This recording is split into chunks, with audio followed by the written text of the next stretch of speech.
Good evening. I am Malala. This is the title of a book written by Pakistani teenager Malala Yousafzai. Who's Malala?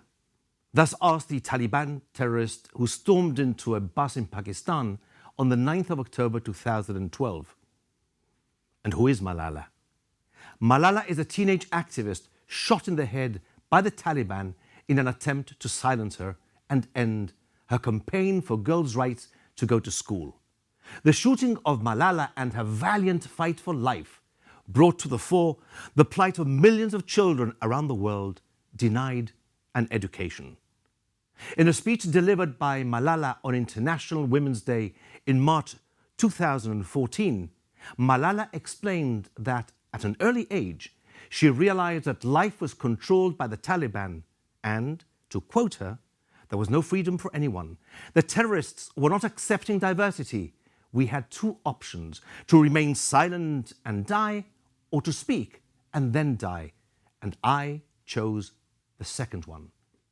The US Department of Education puts at 774 million people who cannot read. This provides the terrible backdrop where slavery, hopelessness and fear are manipulated by political and religious tyrants. This year, the 8-day festival of Passover commences on the evening of Monday, the 14th of April. Passover is more than just an 8-day leaven-free zone. It inspires us to learn to understand, to speak up and to speak up with unremitting toil. On the first 2 nights of the festival, we read the story of the Exodus from Egypt from a book called the Haggadah. Following the opening affirmations of the story, Halachmania, this is the bread of affliction which our fathers ate in Egypt. We indulge in a series of questions starting with Ma nishtana, why is this night different from other nights? We learn best by asking questions. Asking questions can demolish demonic myths. Ignorance is crippling, cancerous and contagious. It gives into dull desperation, dangerous stereotyping and tyranny. Ignorance has brought mankind rugged barbarity and hostility as we denigrate others' values and beliefs without necessarily knowing why we hate the other. Freedom is our right to think differently. Without freedom of thought, freedom of expression, freedom of conscience, the right to personal dignity and the right to life, what are we? Two memories coincide in the Haggadah. The memory of the slavery on the one hand and the freedom to serve God on the other. The Haggadah puts freedom at the center of the story. Freedom, not rage, is the dominant message. We could have emerged from the Exodus bathed in the debris of crushed dreams and enraged. Throughout history, distraught, disfigured and dispossessed, we have emerged surrounded by unfathomable hatred. Yet, we held on to faith in the divine. We simply refused to be reconciled to a permanence of agony and despondency. We have sought umbrage and courage in the words of Deuteronomy 30. Ubacharta b'chayim, and you shall choose life.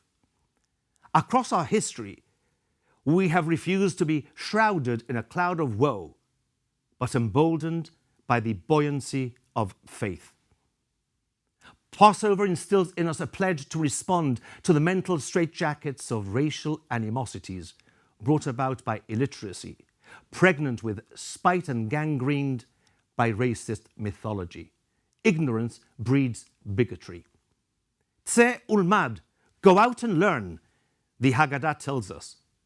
If we remain closeted in the lifelessness of ignorance, we will be scarred by hatred and resentment for fellow human beings who remain strangers to us.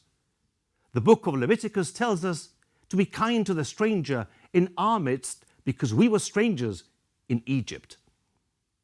We are here to lock swords with despondency, darkness, and the demonology of injustice. Life is our patrimony. so are knowledge and freedom of conscience. All people have the right to unfettered knowledge and sober truths so that justice may prevail. Grim levels of illiteracy create an alarming void, providing fertile grounds for hostility and extremism. Passover brings us the story of a people liberated after 210 years of slavery, because freedom is the natural condition of the human being. But ultimately, we must grapple with how to be free and what to do with the freedom achieved. Thus, Passover reminds us of how precious yet perishable is our freedom. Daily in our prayers we articulate that we were slaves to Pharaoh, lest we forget and take for granted the faculty and gift of freedom. We are taught by the Haggadah to partake in a double act, to immerse ourselves in the role of the slave and to play the part of the free man. The splitting of emotions in an evening of family bonding is a powerful educational event that teaches us that we are all subject both to the jabs and to the radiance of life. We produce the hooligans and the pious. We are capable of sadistic intensity or poetic empathy. We can be both volcanic yet charitable, haughty yet vulnerable, malevolent yet fragile, soulless yet soulful. Passover comes to remind us, lest we forget. I take this opportunity of wishing all Christians a very peaceful Easter. I wish my co-religionists Hag Sameach.